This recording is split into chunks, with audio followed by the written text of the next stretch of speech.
Corona virus سے بچاؤ کے لیے اللہ کے نبی صلی اللہ علیہ وسلم کی مسنون دعاؤں میں سے صحیح بخاری کی یہ دعا ہے، بہت ہی اہمیت رکھنے والی دعا ہے۔ اس دعا کو یاد کریں اور اس کو اپنی زندگی میں برتنے کی کوشش کریں۔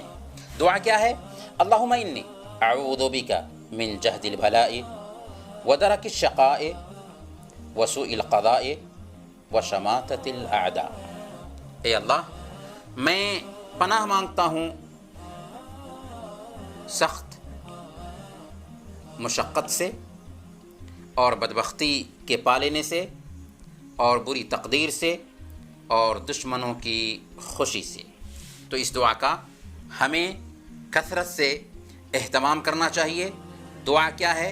اللہم انی اعوذ بک من جہد البلاء ودرک الشقاء وسوء القضاء وشماتۃ الاعداء۔ برت کے دیکھیے۔